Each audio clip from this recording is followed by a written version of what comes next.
Ja, progress goes down. Like the standard for the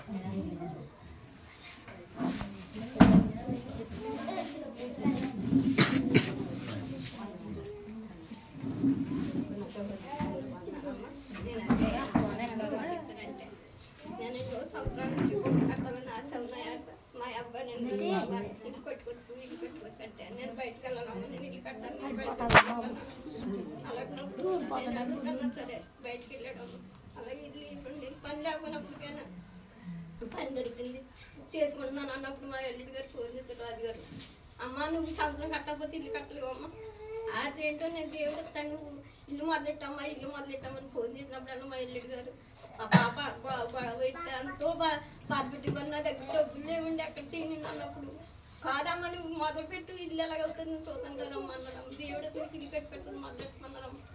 అదే దగ్గర నా దగ్గర అయితే 2 లక్షల రూపాయలు ఉన్నదమ్మ, చేసుకున్న డబ్బు 2 లక్షల రూపాయలు ఉంటే బంగారం 1 లక్ష రూపాయలు బంగారం అయితే నా దగ్గర ఉన్నదమ్మ. ఉంటే అది బంగారం దగ్గర తాగడిట్టేసి అడిగానమ్మ, 2 అడిగాను చదివాను కోపలాత్మని అడిగామా నువ్వు తెచ్చుకోమని నేను పలకం పెడతాను నువ్వు తెచ్చుకున్నానని ఆయన తీసుకెళ్ళి ఆయన తీస్తానో చేస్తానో తెలియదు నేనమ్మా, ఆయన ఉంది తీసుకెళ్ళి 1 లక్ష రూపాయలు ఇప్పించాడమ్మ. ఆయన సంతకం పెట్టి మీద నేను తీస్తానని నమ్ముకున్నా కొడుకు తీస్తాను నమ్ముకు నా భర్తడు కూడా అడగలేదమ్మా, నేను డబ్బు సహాయం చేసి మా ఆయన కూడా అడగలేదమ్మా, ఆయన అయితే నా మీద నమ్మకంతో ఇస్తుంది మంచి అని 1 లక్ష రూపాయలు ఇప్పించాను.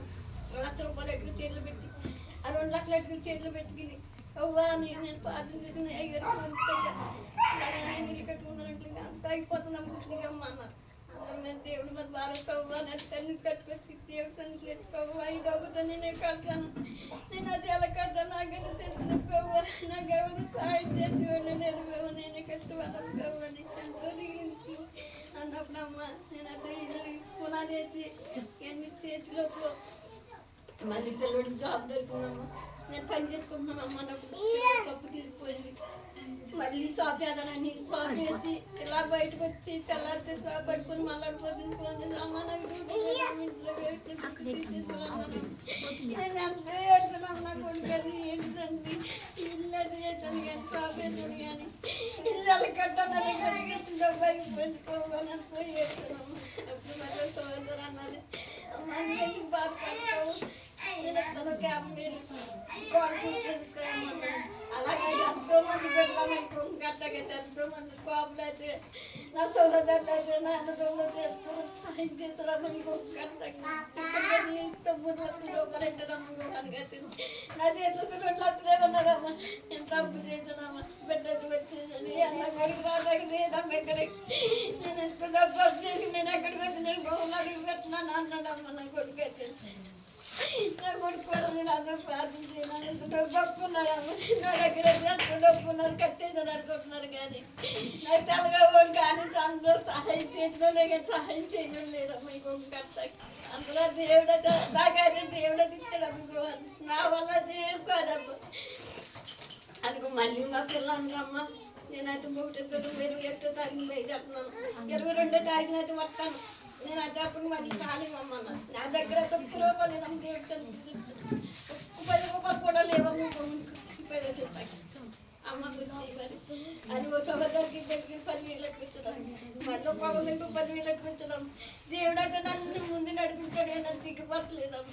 ఆ కవులు నాకు ఇచ్చి మేలు చేశాడమ్మ, దేవుడు నన్ను ఏమి చూడడం చేర్చలేదమ్మా. ఇదంతా శ్యామల రాజాది ఎంతో ప్రార్థన చేసి ఎంత ఈగరు ప్రార్థన చేసి ఈ ఊళ్ళని నిలబెట్టారమ్మ. ఆ మేతులు గారు కూడా బాగా సాయం చేశారమ్మ నా వల్ల. దేవుడు మా పిల్లలు కూడా ఎంతో పని చేశారమ్మ, నాకు ఈ పని చేసి కుర్రోళ్ళు కూడా నా మీద జాలి చెప్పింది. అయ్యో ఏమో ఆడపడి చేసుకుంటుందని ఎంతో పని చేశారమ్మ మీకు ఒక గట్టి కుర్రోళ్ళు కూడా. దేవుడు అందరూ దేవుడు ఉన్నాడమ్మ, దేవుడు అయితే గొప్ప దేవుడు కాడి పెట్టుకుంటున్నాను ఈనోడు పద్ధతి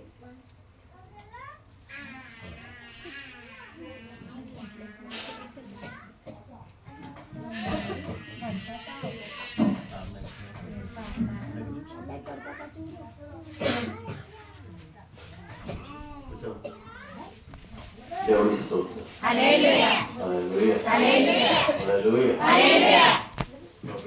మహాత్ముని బట్టి గడిచినటువంటి సంవత్సరాల్లో రాష్ట్రాలు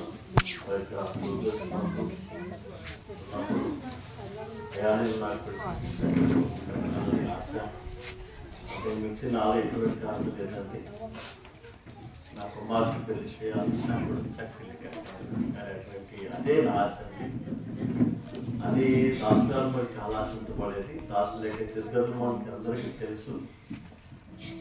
అలాగే దూరదేశం వెళ్ళింది, మరి అనేక సంవత్సరాలు పనిచేసుకుంది.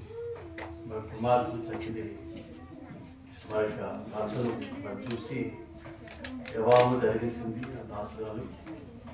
అలాగనే రెండవ ఆలోచనగా, రెండవ ఆశగా విగ్రహం కట్టడం అనేది కూడా మిగిలిపోయింది. ఈ మధ్యకాలంలో మళ్ళా బయటకు వెళ్ళడం మానేసిన దాసం అందరికీ తెలుసు. అయినప్పటికీ కూడా ఆ దాసం అటువంటి ఆలోచన ఏంటంటే నా కొడుకు ఇల్లు కట్టాలి అనేటువంటి గొప్ప ఆశ. అది తల్లిదండ్రులకు ఉండేటటువంటి మంచి ఆలోచనది. అది తల్లిదండ్రులకు ఉండేటువంటి బిడ్డగా వారికి ఉండేటువంటి ఆశ అదే. కాబట్టి దేవుడు మళ్ళా దాసంతో లేకపోయినప్పటికీ కూడా మరి దేవుడు ఆ దాసుల యొక్క ఆశ కలిగినటువంటి ఆ ప్రాణాన్ని ఈ రోజు గుర్తుకొచ్చినట్టుగా దాసులు చెప్పినటువంటి సాక్ష్యాన్ని మాట్లాడడం. కాబట్టి కుమార్తె కూడా ఎంతో సహాయపడిందని, అలాగే ఇంకెదురు బిడ్డలు కూడా ఎంతో సహాయపడింది. తర్వాత చెప్పడం జరిగింది దాసులు. దేవుడి యొక్క సహాయం అంతా కూడా వారిని దేవుడికి ప్రేరేపించి దాసులకు స్థితిగా జరిగిన దేవుడు ఆ స్థితిలో చక్కటి గృహాన్ని ₹1,00,000 పెట్టుకోమని దేవుడికి స్తోత్రం. ఏ బిడ్డలకు కూడా ఏ విషయం మనకు చిక్కుపరిచేవాడు కాదు. మనం అడిగిన దేవుడు ఇవ్వాలంటే మనం ఆయన రీతినే రాశారు. మనము బతుకుచు ఆయన గట్టిగా మన జీవితాన్ని మనం కొనసాగించవలసినటువంటి వారమే మనం. దేవుడి స్తోత్రం. దేవుడు ప్రభు చెప్పిన సాక్ష్యాన్ని బట్టి దాసుల యొక్క జీవితంలో ప్రభు చేసినటువంటి గొప్ప కార్యాన్ని బట్టి మరొకసారి మాత్రం కూడా దేవుని స్తోత్రాలు చెప్తాం. హల్లెలూయా హల్లెలూయా హల్లెలూయా. అలాగే మన మధ్యలో ఉన్నటువంటి మరి ఈ తల్లుడు మన రాజుగారు. కాబట్టి ఆయన హైదరాబాద్ పట్టణంలో చక్కటి సేవ చేస్తున్నారు. ఇంకా పరిసర ప్రాంతాల్లో కూడా చక్కటి వాక్య పరిచయం చేస్తూ ఆయా దావతులను పిలిపించుకోవచ్చు. ఆ యొక్క సభలకు కానీ లేకపోతే సారాతులకు కానీ ఇంకా కార్యక్రమాలు కానీ పిలువబడచ్చు. అయినా దేవుని యొక్క స్థానంలో భాగంగా వాడబడుతున్నటువంటి దేవుని యొక్క స్థానం. దేవుని స్తోత్రం. అందరూ కూడా ఆయన రాజుగారి గురించి, ఆ భార్య గురించి, వారి బిడ్డల గురించి, వారి భర్త గురించి అందరూ కూడా ప్రార్థన చేస్తున్నాం. దేవుని స్తోత్రం. వారిని మర్చిస్తున్నారు. ఆ భర్త దేవుని యొక్క వర్తమానం ఈ సమయం కాబట్టి సమయం తీసుకొని వచ్చిందిగా ప్రభుత్వం.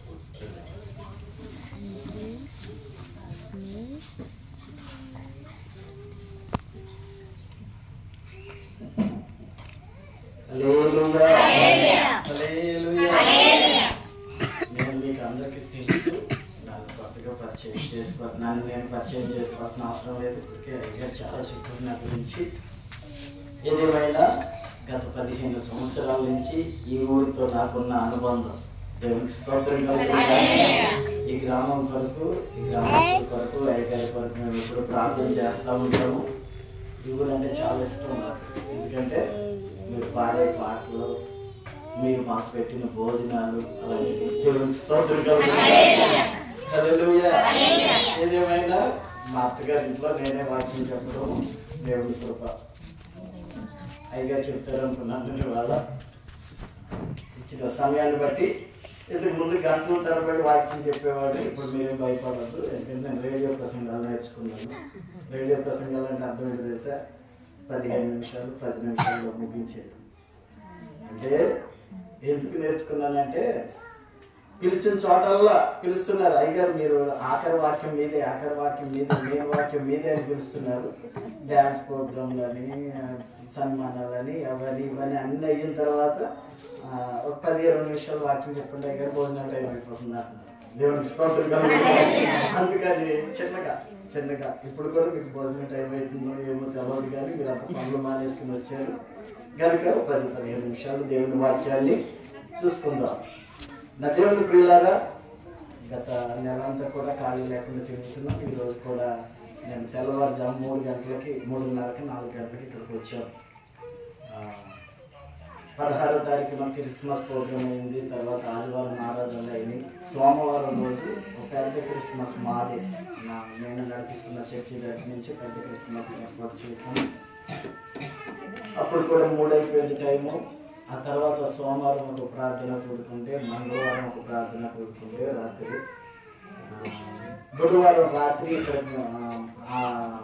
ఆంధ్రాకి బయలుదేరేటప్పుడు ఒక క్రిస్మస్ ప్రోగ్రామ్ చూసుకుని అక్కడికి వాక్యం చెప్పడానికి వెళ్ళాను.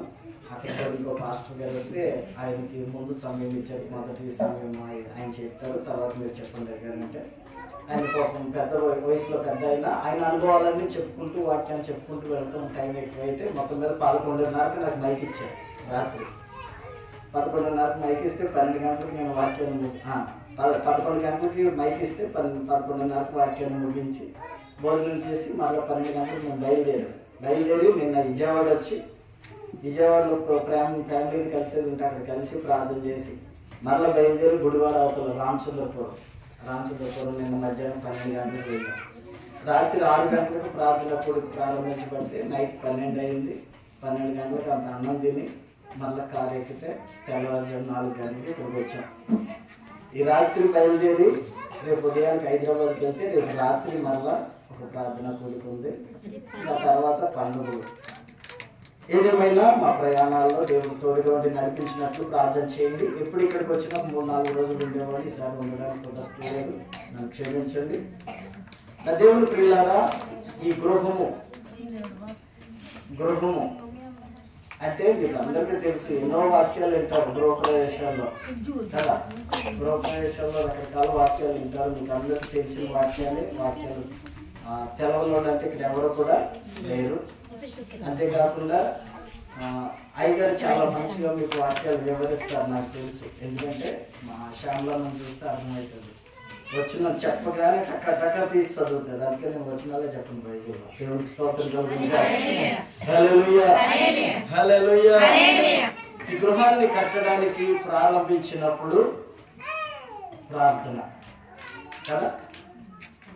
గృహాన్ని కట్టడానికి పునాది వేసేటప్పుడు ప్రార్థన, స్లాబ్ వేసేటప్పుడు, కిటికీలు పెట్టేటప్పుడు, బొమ్మలు పెట్టేటప్పుడు, ఇంట్లోకి వచ్చేటప్పుడు అన్ని ప్రార్థన. క్రైస్తవులకు కావాల్సింది ఏంటంటే ప్రార్థన. ఈ ప్రార్థన లేకుండా క్రైస్తవుడు ఇంట్లో నుంచి కాలు కూడా బయటికి పెట్టడు. ఎందుకంటే ప్రార్థన అనేది మనిషికి చాలా ఊపిరి వంటిది. ప్రార్థన లేకుండా ఏ ఒక్కరు ఏమీ చేయలేరు. మరి కొంతమంది ప్రార్థన చేస్తారు, కొంతమంది ప్రార్థన చేయకోకుండానే ప్రారంభిస్తూ ఉంటారు. ఈ ప్రార్థన చేసి ప్రారంభించిన వాళ్ళ జీవితాలన్నీ ఎలా ఉంటాయి అంటే ఆశ్చర్యకరంగా ఉంటాయి. అనుకోలేదు. ఇప్పుడు తల్లి చెప్పింది సాక్ష్యం.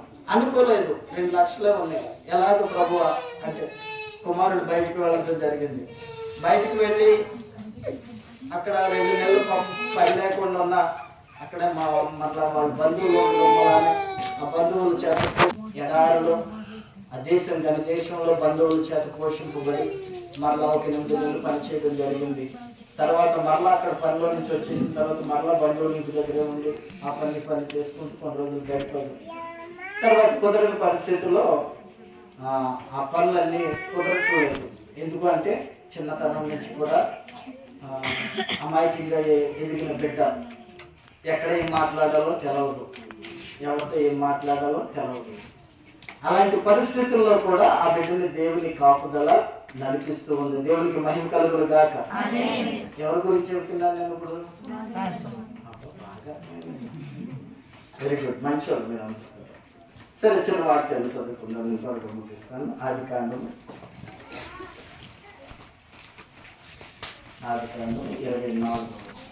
24 అధ్యాయము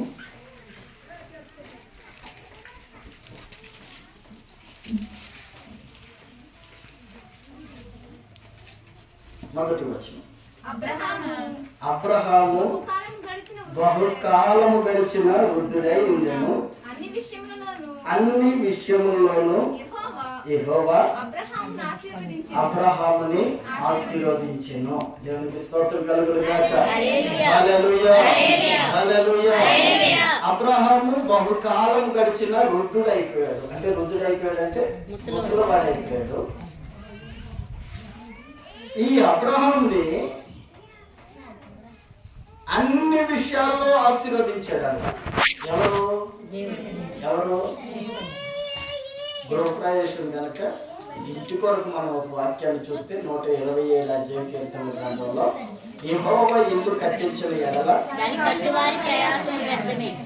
యెహోవా పట్టణమును కాపాడని ఎడల కదా. కనుక అబ్రహాముని అన్ని విషయాల్లో ఆశీర్వదించిన దేవుడు ఏ విషయాల్లో ఆశీర్వదించాడు అంటే లెక్క చెప్పలేదు. ఎందుకంటే ఈ రోజున అనేక మంది ఆశీర్వదింపబడాలని కోరుకుంటారు, దీవించబడాలని కోరుకుంటారు, నెమ్మది కలిగి జీవించాలని కోరుకుంటారు. విశ్రాంతి లేని బ్రతుకుల్లో కృంగిపోతూ దుఃఖాల్లో అనుభవిస్తూ బ్రతుకుతూ ఉన్నారు. ఏ ఆశీర్వాదం కావాలన్నా, ఏ దీవెన కావాలన్నా మనం ఆశీర్వదించగలిగిన వాడు ఎవరు అంటే ఆయనే నజరేయుడైన యేసు. ఈ యేసయ్య సన్నిధిలో మనం ఆశీర్వదింపబడుతుంటాం. యేసయ్య సన్నిధిలో మనం దీవించబడుతూ ఉంటాం. యేసయ్య సన్నిధికి వెళ్ళినప్పుడు మనము ఆరోగ్యాన్ని పొందుకుంటాం. దేవునికి స్తోత్రం కలుగును గాక. హల్లెలూయా. ఒక రోజున ఒక పట్టణానికి ఒక సేవకుడు వెళ్ళాడు. జాగ్రత్తగా గమనించాడు. ఒక పట్టణానికి సేవకుడు వెళ్ళాడు. వెళితే అక్కడ ఒక స్త్రీ, ఆమె పేరు బైబిల్లో లేదు కానీ ఆమెకున్న ఆస్తి కొరకు రాయబడింది ఆమె గనురాలైన స్త్రీ అంటే. ఎవరు గనులు అంటే ఎవరు? గొప్పవాడు. చాలా గనురాలైన స్త్రీ అంటే గొప్ప స్త్రీ. ఈ స్త్రీ ఏం చేసేదంటే ఆ సేవకుడు వెళ్ళినప్పుడు రోజంతా పాస్టర్ గారు వెళ్తుంటే వెళ్ళి అడ్డం నిలబడి, అయ్యా మా ఇంట్లోకి రండి నాయన అనేది. ఎందుకమ్మా నాకు పని ఉంది నేను అంతే కదా చెప్పేది. ఎందుకంటే ఏదో పనుల మీద వెళ్ళేవాళ్ళు అదే కదా చెప్పేది. అమ్మ నేను రాలేను అంటే లేదయ్యా ఒక్క అడుగు పెట్టేయాలండి అంటుండే. సరే మొత్తం మీద పాస్టర్ గారు వెళితే భోజనం పెట్టింది, నీళ్ళు ఇచ్చింది, తర్వాత ప్రార్థన చేసి ఏమంటే వెళ్ళిపోతూ ఉన్నారు. అలా కొన్ని రోజులు గడిచిపోయింది. ఒక రోజున వాళ్ళ భర్తతో మాట్లాడుతూ ఉంది కూర్చుని. ఆ భర్త భార్యలు మాట్లాడుకునేటప్పుడు గృహంలో కూర్చుని మాట్లాడుతూ ఉంది. అయ్యా ఇదిగో మన ఇంటికి వస్తూ పోవచ్చు, వస్తూ వెళ్ళొచ్చు అంటే మీ భాషలో చెప్పాలంటే ఏమంటారు? మన ఇంటికి వస్తూ రావడం వెళ్ళడం అంటే వస్తూ పోవచ్చు. ఇది బైబిల్ భాష. వచ్చుచు పోవచ్చు ఉన్నవాడు భక్తి గల దైవ సేవకుడని నేను గుర్తుపెట్టా.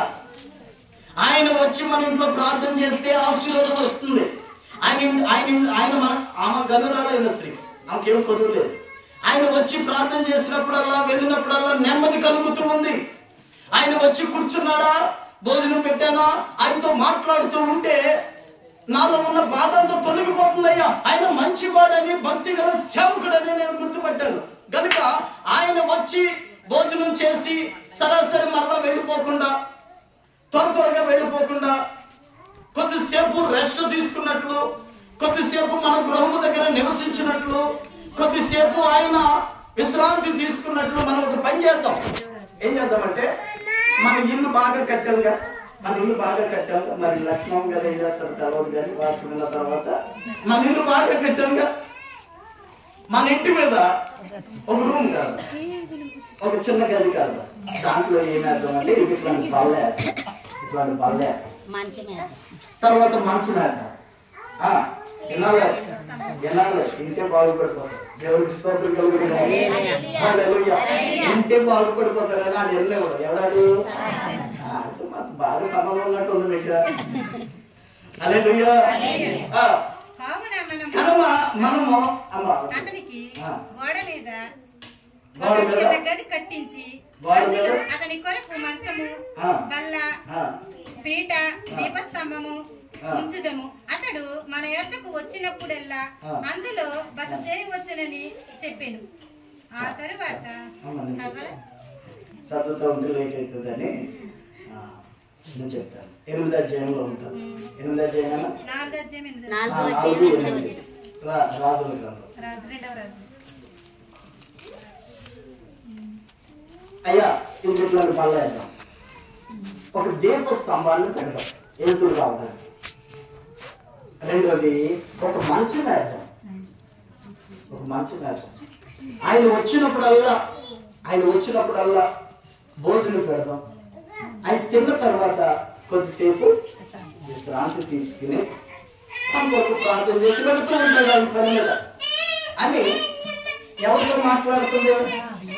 ఎవరైనా దేవుడికి స్తోత్రం కలుగును గాక.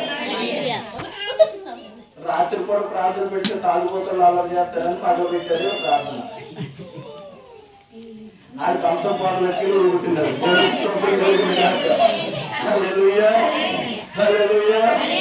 ఆడి మాట్లాడిచ్చాడు.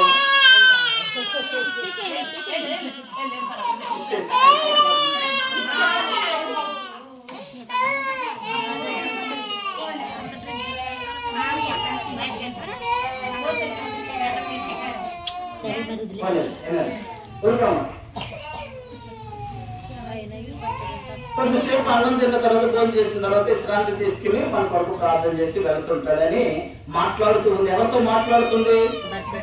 ఎవరితో? మీరు ఎప్పుడన్నా అట్లా మాట్లాడారా? మీ భర్తలతో. ఎంతసేపు అది లేదు ఇది లేదు, ఈ మనిషికి ఏమీ పట్టదు ఇంట్లో, ఈ మనిషికి ఏమీ పట్టదు ఇంట్లో. అసలు ఇంట్లో విషయాలు నువ్వు చెప్తే కదా పట్టేది. దేవునికి స్తోత్రం కలుగును గాక.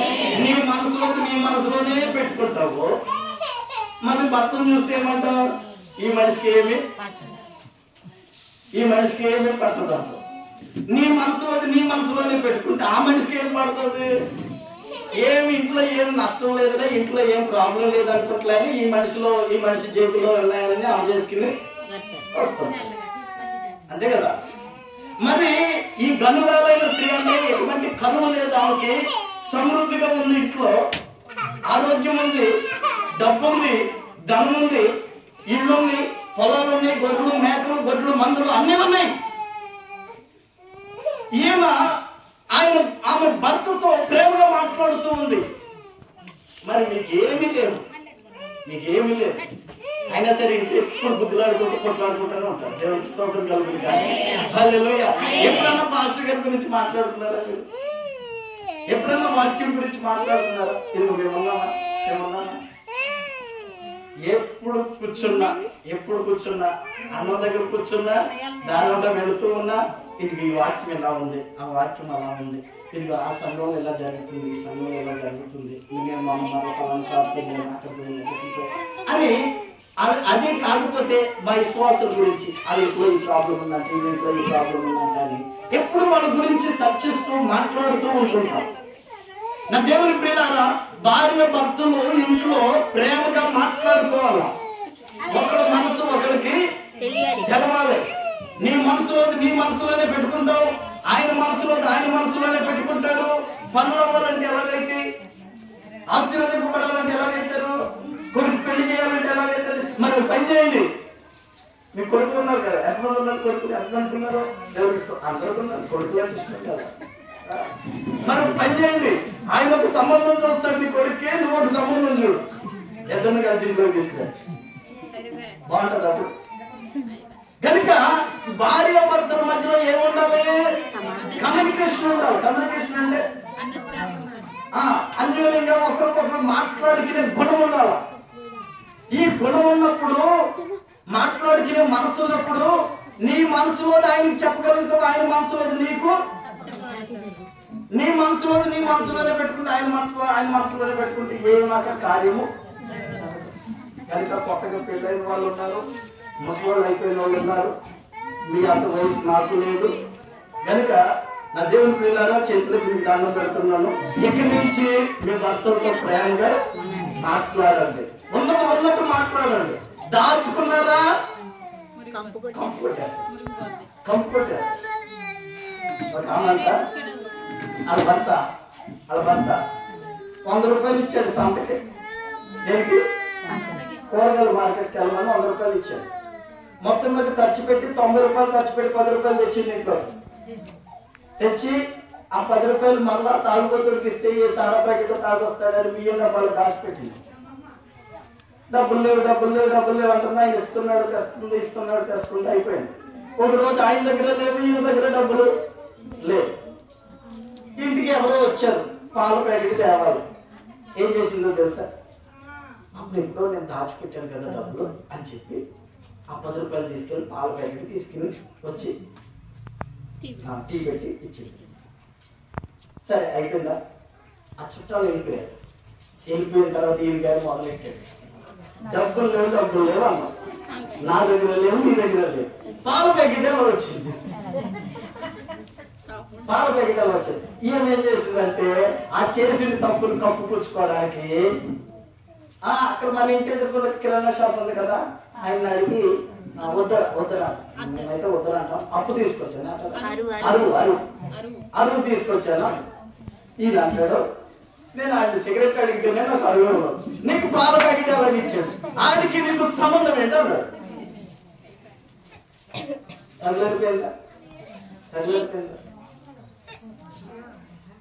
కనుక ఆ రోజు ఆ 10 రూపాయలు దాగిపోకుండా ఉంటే గొడవ ఉండేది కదా. ఆ ఉంచిన చుట్టానికి నీళ్ళు ఇచ్చినా చాలు, కానీ గొడవ అయితే ఉండదు కదా ఇంట్లో. కనుక మీ జాగ్రత్తలు పక్కన పెట్టి ఇంట్లో వాళ్ళతో కలిసి బ్రతకండి. దేవుడికి స్తోత్రం కలుగుతుంది. ఇంట్లో వాళ్ళతో కలిసి, బంధువులతో కలిసి, కుటుంబాలతో కలిసి, భర్త భార్యలు కలిసి ఒకరికొకరు మాట్లాడుకుంటే ఇది చేద్దాం అది చేద్దాం అని మాట్లాడుకుంటే అది దేవుని కృప అయితే జరుగుతుంది, లేకపోతే లేదు. నీకు నష్టం ఏంటి? ఇద్దరైతే కలిసే ఉంటారు కదా. మాట్లాడుకోవడం మానేసి ఒక 6 రోజులు ఆయన అది తిరిగి పడుకుంటాడు, వీడి తిరిగి పడుకుని ఇంట్లో పిల్లలు వస్తారు, ఏడుస్తారు, పెట్టి తిరుగుతా. దేవుని వాక్యం అంటుంది, దేవుని ఆశీర్వాదం అనగా ఏంటంటే తాను పడిన కష్టార్జితం, తాను సంపాదించిన సంపాదన తాను తన బిడ్డలో, అరే చిన్నదా రా, అరే పెద్దడా ఇక్కడ రా, అమ్మా ఇక్కడ రా అని కూతుర్ని కొడుకుని పిలిచి భర్తనే ఏమంటారు, ఏమంటారు మీరు? అయ్యో అంటారా? అదే అనేది కర్నూలు భాష, ఇక్కడ కాదు. దేవుడికి స్తోత్రం కలుగుతుంది. మీరేమంటారు? ఏమండి అమ్మ అయితే ఏ అమ్మ? చారమ్మ అయితే తన భర్తనే కూర్చుంది. మరి అంత తీరుబడి మనకు లేదు కదా, అంత తీరుబడి మనకు లేదు కదా. అయ్యా రండి అని చెప్పి నలుగురు కలిసి ఆ వండుకున్నది చారో పచ్చడో ఉప్పు ఏదో కూర్చుని సాయంత్రం కూడా పగలంటే కుదరదు, ఎవరి పనులు కాదు, రాత్రి కూడా కూర్చుని అందరూ తింటూ మాట్లాడుకుని రేపు ఏం చేద్దాం, ఎక్కడికి వెళ్దాం అని మాట్లాడుకుంటూ తింటే అది దేవుని ఆశీర్వాదం అంటుంది బైబిల్. దేవునికి స్తోత్రం కలుగును గాక. హల్లెలూయా. అది దేవుని ఆశీర్వాదం. నీవు అనుకుంటున్నావు నన్ను ఆశీర్వదించేశాడు అనుకుంటున్నావు. నువ్వు ఆ గదిలో పడుకుంటావు, ఈ గదిలో పడుకుంటావు. పిల్లలు ఆడి ఇష్టం వచ్చినట్టు ఆడు తిరిగి వస్తాడు, ఎప్పుడో వస్తాడు, ఆడికి తిండి పెట్టడానికి నీకు ఖాళీ ఉండదు. ఎక్కడికి వెళ్ళావురా అంటే నేను ఏమన్నా ఆడుకున్నా అంటాడు. ఆడు ఆశీర్వాదం వచ్చింది కానీ ఎక్కడుంది? ఇంటి చుట్టూ తిరుగుతుంది కానీ ఇంట్లోకి రాదు. కొంతమంది అంటారంట, నా దరిద్రం ఇంతే, నా బ్రతికింతే, ఏమి లేవు అంటారంట. దేవుడు అంటాడంట ఆశీర్వాదాన్ని పంపిస్తాడు అక్కడ దాకా. వచ్చిన తర్వాత ఆశీర్వాదం వస్తూ ఉండగా ఆ దరిద్రం అంత దూరం వెళ్ళిపోయేటప్పుడు దరిద్రం నిన్ను విడిచి వెళ్ళిపోయేటప్పుడు నువ్వేమంటావంటే నా దరిద్రం ఇంతే అంటున్నావు కదా. అక్కడికి వెళ్ళిన దరిద్రం అంటారంట, నేను ఆడి దరిద్రం అయితే అడిగిన పిల్లలు అడిగిపోయి వెళ్తున్నాను. దేవుడికి స్తోత్రం కలుగుతుంది. కనుక ఎప్పుడు మన నోటంతో వచ్చే మాట మంచిదై ఉండాలి. మన నోటంతో వచ్చే మాట పాజిటివ్ ఉండాలి. పాజిటివ్ అంటే శుభవచనం, ఆశీర్వాదకరమైన వచనం. ఇప్పుడు క్రిస్మస్ పండుగ అదే కదా, ప్రజలందరికీ కలగబోవు మహా సంతోషకరమైన మీ ఇంట్లో ఎక్కడ ఉండాలి? మీ ఇంట్లో ఎక్కడ ఉంది? ఎప్పుడు ఏమంటారు అది? దేవునికి స్తోత్రం కలుగును గాక. ఎప్పుడు గిలిగజ్జలాడుకుంటూ ఉంటే ఆ ఆశీర్వాదం ఎక్కడ ఉంటుందో, శుభవార్తలు ఎక్కడ ఉంటే ఇంట్లో ఉంటాయా? ఆయన డ్యూటీకి వెళ్ళాడు, నువ్వు డ్యూటీకి వెళ్ళొస్తావు. ఆయన ఒకసారి ఉంటావు, నీకు ఒకసారి ఉంటావు. పెద్ద పెద్ద ఇళ్ళు, పెద్ద పెద్ద ఇళ్ళలో సమాధానం ఉన్నదంట. సామెతల గ్రంథకర్త అంటాడు, విస్తారమైన ధనం ఉన్న పెద్ద ఇంట్లో ఉండే కంటే నెమ్మది కలిగి మూల పురుషులో ఉండడం బెటర్ అంట. దేవునికి స్తోత్రం కలుగును గాక. హల్లెలూయా. మరి మీ అత్తగారు ఇల్లు ఎందుకు కట్టిందని నన్ను అడిగారు కానీ నాకు తెలియదు. ఆయన నా ఇల్లు మాత్రం పూలు పురుషే ఉంది. దేవునికి స్తోత్రం కలుగును గాక. హల్లెలూయా. అందులోనే 100 మంది భోజనాలు చేస్తారు మా పూలు పురుషులో. అంటే ఒకరి తర్వాత ఒకరు 10 మంది తిన్న తర్వాత 10 మంది అట్లా. దేవునికి స్తోత్రం కలుగును గాక. ఆశీర్వాదం అంటే ఏంటి? ఇప్పుడు భార్య, భర్త, పిల్లలు అందరూ కలిసి మాట్లాడుకునేది ఆశీర్వాదం. మరి ఎప్పుడు మాట్లాడుకుంటున్నారు మీరు? ఎన్ని రోజులైంది మీరు మాట్లాడుకునే? మీ పిల్లలతో సమాధానంగా మాట్లాడి ఎన్ని రోజులైంది? మీ భర్తతో సమాధానంగా మాట్లాడి ఎన్ని రోజులైంది? ఒకవేళ గొడవలు ఉంటే, ఒకవేళ సమాధానం లేకుండా ఉంటే ఈ రాత్రికే సమాధానము కలుగును గాక. మీ కుటుంబాల్లో నెమ్మది కలుగును గాక. ఆశీర్వాదాన్ని అనుభవించుదురు గాక. ప్రతి చీకు, చింత, దిగులు యేసు నామములో కొట్టవేయబడును గాక. ఆయన సన్నిధి మీ దగ్గరికి రావాలి. ఆమంటది కుర్చీలు చక్కగా మాట్లాడుతుంది. అయ్యా ఇది చేద్దాం అంటే వాళ్ళ భర్త గారు కూడా ఏమన్నారంటే, అమ్మా ఓకే నువ్వు ఎలాగంటే అలా చేద్దాం అన్నారు. దాని ఇల్లు కట్టేశారు. పైన గోడ మీద ఒక రూమ్ వేసేసారు, ఒక బల్ల వేసారు, ఒక దీప స్తంభం పెట్టారు, ఒక మంచం పెట్టేశారు. ఆ సేవకుడు వచ్చినప్పుడల్లా ఏమంటుందంటే, అయ్యా నువ్వు మా ఇంటికి వచ్చి అది గదిలో చేత తీర్చుకో, మీరు ఉండండి. ఏసన్న గారినంట ఒక తెల్ల అలాగే పిలిచిందంట. ఏమని? అయ్యా నువ్వు మా ఊరు వచ్చినప్పుడల్లా మా ఇంటికి వచ్చి నా కుమారుడు అంటాడు, నా బిడ్డలు అంటాడు, నీకు ఏది కావాలంటే పెట్టి తినయ్యా, డైనింగ్ టేబుల్, ఫ్రిడ్జ్లో అన్నీ ఉంటాయి, ఏది కావాలంటే అది తినయ్యా అని చెప్తా ఉండేదంట. ఒకరోజు ఆలూరు వెళ్ళి బాగా ఆకలి అవుతుంటే ఇక్కడ తెల్లదు కదా, వెళ్దాం పాపం ఏదో ఒకటి తినొద్దాం, ఒక ఛాయ్ అన్న తాగొద్దామని వెళ్ళాడంట. ఆ ఇంటి దారి పట్టి నడుచుకుంటూ వెళ్తే ఆ ఇంటికి దగ్గరికి వెళ్ళి చూస్తే ఎంత పెద్ద తాళం కప్పేసి ఉంది. ఇంటికి ఎంత పెద్ద తాళం కప్పేసి. ఇదేంటి ప్రభువా, ఆకలి అవుతుందని నేను వచ్చాను, ఈ తల్లి ఎప్పుడు రమ్మంటుంది, ఎంత తాళం కప్పు చూపించావండి ఆయన అని అనుకుంటే, నువ్వు అక్కడ ఆశపడి వెళ్ళావు కదా తిరిగి అరక్కి అని వెళ్తే ఒక సాటికి వెళ్ళి నిలబడితే ఒక లారీ డ్రైవర్ వచ్చాడంట. అయ్యా మీరు ఏసన్న గారు కదా రండి భోజనం చేద్దాం, మీతో కలిసి భోజనం చేయాలని చాలాసార్లు ఆశ కలుగున్నాను చాలా రోజుల నుంచి, రండి భోజనం చేద్దామని చెప్పి వాటిలో తీసుకెళ్ళారట. ఇది అయ్యారు మీకు కావాల్సిందంతా ఆర్డర్ చేసుకోండి, మీకు కావాల్సిందంతా తినండి అంటే మొత్తం మీద నేను తిన్న తర్వాత మా గారు నేను బిల్లు కడతానని ఆయన బిల్లు కట్టేశాడంట. ఏది కావాలంటే అది ఆర్డర్ చేసుకుని తిని ఏం తింటాడు పాపం ఆయన నాకులాగా పప్పుసారు అన్నం. ఎంత నువ్వు బంగారం పెట్టినా ఇంతే మంది తినేది. దేవునికి స్తోత్రం కలుగును గాక. హల్లెలూయా. మొత్తం తిని బయటకు వచ్చి వాటిలోకి చూసాడంట. ఆ వాటిల మీద పేరు రాసిందట. ఏమని? రాజుల భోజనం అని రాసిందట. రాజుల భోజనం అని రాసింది. దేవునికి స్తోత్రం కలుగును గాక. ఆయన అంటాడు, ఆ తల్లి భోజనం పెడతాదని నేను వెళితే అక్కడ నాకు ఎంత పెద్ద తాళం కప్పు చూపించాడు. ఆయన తీసుకొచ్చి భోజనం పెడితే ఎక్కడ పెట్టాడు? రాజుల భోజనం పెట్టాడు. రాజుల భోజనం తినే అంత ధన్యత మనకి. దేవునికి స్తోత్రం కలుగును గాక. హల్లెలూయా. ఆ సేవకుడు ఇంటికి వచ్చినప్పుడు ఇంటి మీద ఉండడానికి తల్లి అంతా అరేంజ్మెంట్ అంతా చేసిన తర్వాత ఆ సేవకుడు వస్తూ ఉన్నాడు. వచ్చిన తర్వాత ఇంట్లో కూర్చున్నాడు, మాట్లాడుతూ ఉన్నాడు, ప్రేమగా మాట్లాడుతున్నాడు. సర్వది భోజనం పెడుతుంది, వెళుతూ ఉన్నాడు.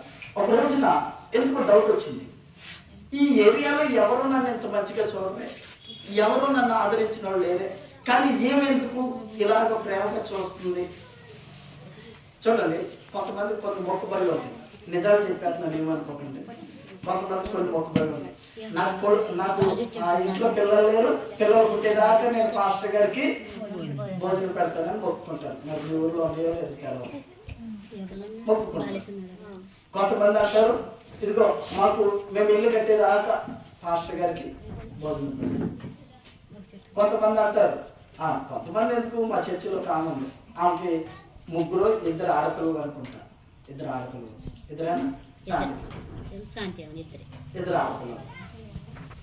అయితే ఆమె మరలా ప్రెగ్నెన్సీ ఉంది. వాళ్ళ ఆయన అన్నాడంటే ఈసారి కూడా ఆడపిల్ల పుడతాడు, తీసేసే అది అని ఎంత పెద్ద మొపాస్కే తెచ్చిపెట్టాడు. మొపాస్కే తింటే గర్భం పోతుందంట, వేడి ఇంకేదో ట్యాబ్లెట్ వేసాడంట. వాళ్ళ భర్త తట్టుకోలేక వేసుకుని చర్చిలోకి వచ్చి ఆడవడం మొదలెట్టింది. ఏంటమ్మా ఏంటిరా అంటే అన్న ఇట్లా పరిస్థితి అమ్మ. నేను విశ్వాసనే అప్పటికి పాస్టర్ అన్నా. అప్పుడు నేను చెప్పాను అమ్మా అది దేవుడు ఇచ్చింది, అయితే నువ్వు ఇష్టం తాగినా అది పోదు కనుక నువ్వు ప్రార్థన చేసుకో, దేవుడికి మంచి కుమారుడు ఇస్తాడు. ఈసారి ప్రార్థన చేసుకో, ఎందుకంటే నీ భర్తకు బుద్ధి చెప్పడానికైనా కుమారుడు ఇస్తాడు అది వాగ్దానం చేసినప్పుడు ప్రార్థన చేసుకుంటా ఉంది. ఏమన్నంటే అన్న ఇప్పటి నుంచి మొదలుకొని శుక్రవారం ఈ చర్చి అంతా నేనే కడుగుతాను అన్న. నా కొడుకు పుట్టేదాకా చర్చి అంతా నేనే కడుగుతా, ఎవరిని కడగలేకపోతాను. కడుక్కమ్మా చర్చి రోజు చర్చి కడిగేది, మోకలంతా కడిగేది, ముగ్గేసేది చర్చి ముంగట. అమ్మ ముగ్గేయకురా, ఎందుకురా ముగ్గేస్తామంటే అన్న అందంగా ఉంటుంది అన్న. అందంగానే పాడా ముగ్గు ఎవరేస్తారు ముగ్గు? ఆడు పిలిస్తే ఇంట్లోకి ఆడు 4 నిమ్మకాయలు అట్టుకొచ్చి ఎంత పసుపు పట్టుకొచ్చి కుంకుమ వేసి ఆ తెల్ల ముగ్గేసి ఆ మధ్యలో అవి పెట్టి స్టార్స్ పెట్టి అప్పుడు అంటాడు. అప్పుడు అది వచ్చి కూర్చుంటారు అక్కడ. ఏది మరి ఇప్పుడు ముగ్గు ఎందుకు వేస్తారు? ఆయన పిలవడానికి వేస్తారు. ఎవరైనా శాతం పెట్టి దెయ్యాన్ని పిలవడానికి వేసుకుంటారు. ఏక ముగ్గు అన్న మందుడు ముందు ముగ్గేయడం మానేసింది.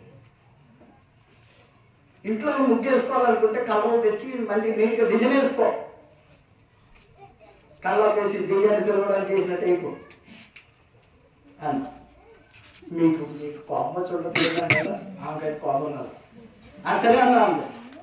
ఆమె ఎంత పెద్ద కడుపు పెట్టుకుని అంటే గర్భం ఎంత పెద్ద కనడానికి ఇంకా 4 రోజుల్లో కనేస్తుంది కావు. మీరు చర్చి కడుగుతుంటే ఎందుకురా అంటే లేదన్న నా కొడుకు మొత్తం మీద దేవుడు కొడుకునే ఇచ్చాడు. దేవుడికి స్తోత్రం హల్లెలూయా.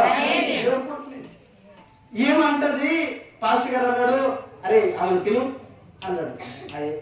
అసిస్టెంట్ వెళ్ళి పిలుచుకొచ్చాడు. అమ్మా నీ గురించి అధికారులతో మాట్లాడాలా, నీ గురించి ఏమన్నా నేను సాయం చేయాలా, నా మీద ఇంత భక్తి శ్రద్ధలు ఎందుకు చూపిస్తున్నావు?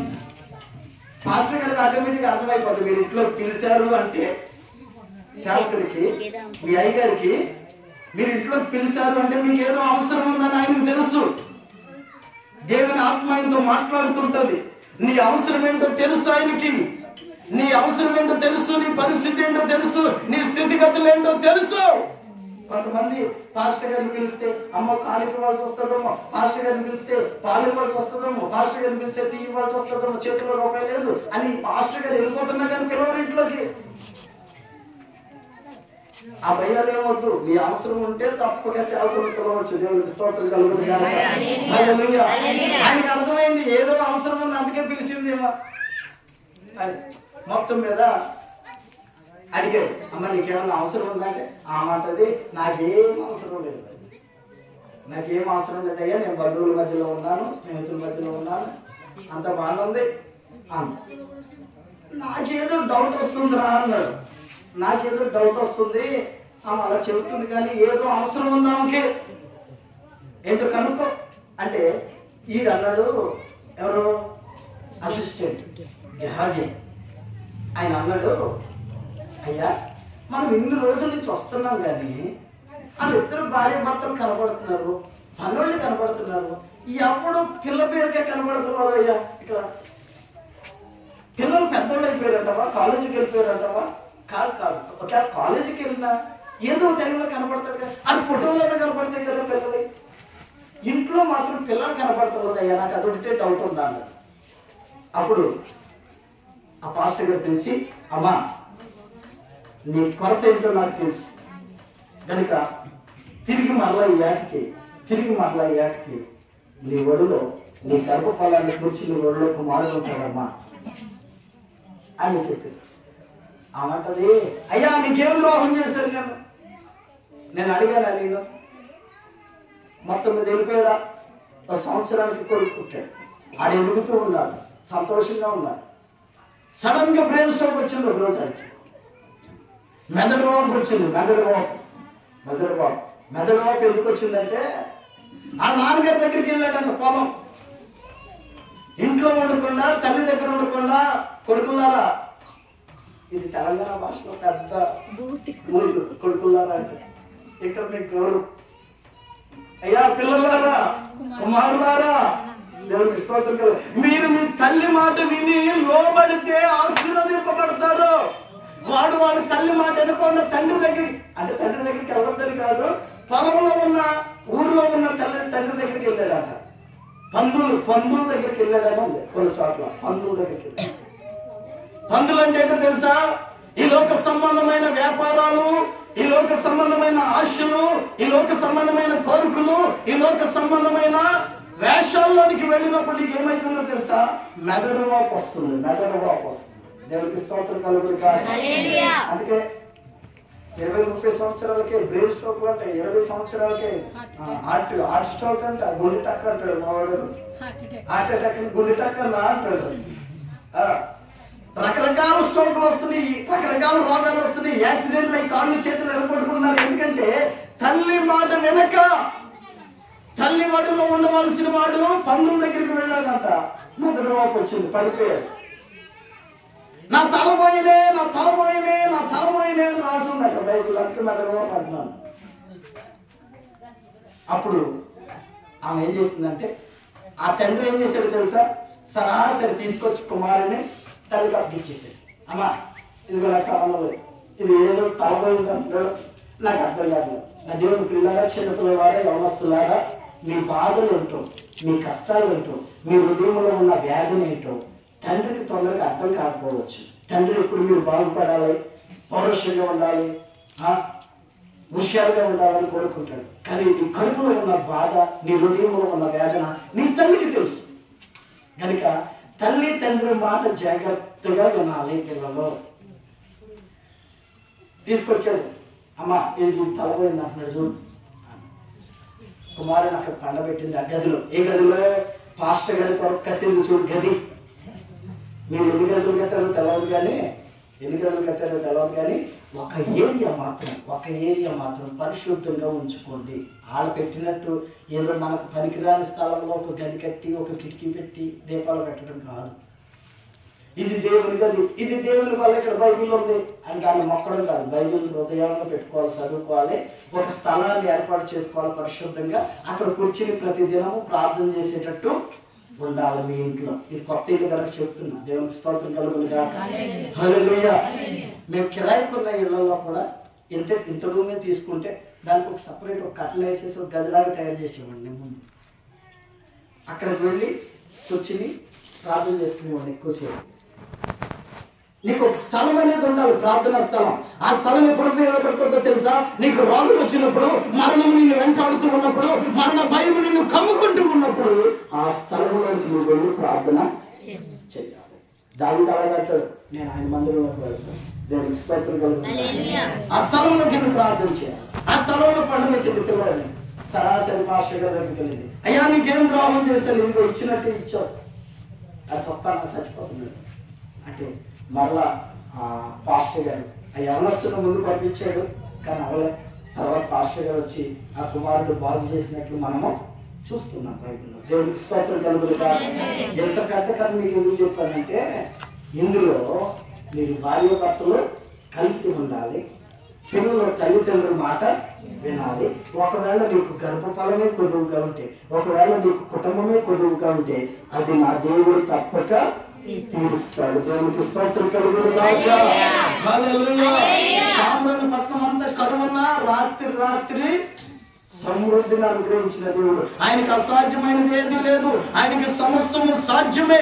కాకపోతే నీవు చేయాల్సిందంతా ఒకటే, నీవు మొదట స్థానం ఆయనకి ఇవ్వాలి. అప్పుడు నీ ఇల్లు కడతాడు, నీ వార్తలు సరి చేస్తాడు, నీ కుటుంబాన్ని సరి చేస్తాడు, నీ బ్రతుకుని సరి చేస్తాడు, నీ యవనస్తులను సరి చేస్తాడు, నీ జీవితాన్ని సరి చేస్తాడు, నీ ఉద్యోగాన్ని సరి చేస్తాడు, నీ కుటుంబాన్ని బాగు చేస్తాడు, నీ కరువుని తీసివేస్తాడు, నీ దరిద్రాన్ని తీసివేస్తాడు, నీ సమస్యలన్నిటినీ తొలగించి ఒక ముగింపుని ఆయన నీకు ఇవ్వగలుగుతాడు. అట్టి దేవుని కృప ఈ నూతన గృహానికి, గృహంలో నివసిస్తున్న బిడ్డలకి ఈ రోజు కూర్చుని వాక్యం ఉన్న మీకు అందరికీ దేవుని కాపుదల తోడుగా నడిపించి అబ్రహామును ఆశీర్వదించినట్లు అన్ని విషయాల్లో మిమ్మల్ని దేవుడు ఆశీర్వదించును గాక. ఆమేన్. దేవుని స్తోత్రం. సమయం ఇచ్చిన సేవకులకు మరొకసారి హృదయపూర్వకమైన వందనాలు తెలియజేస్తూ ఉన్నాను. సమయాన్ని సేవకులకు అప్పగిస్తాను.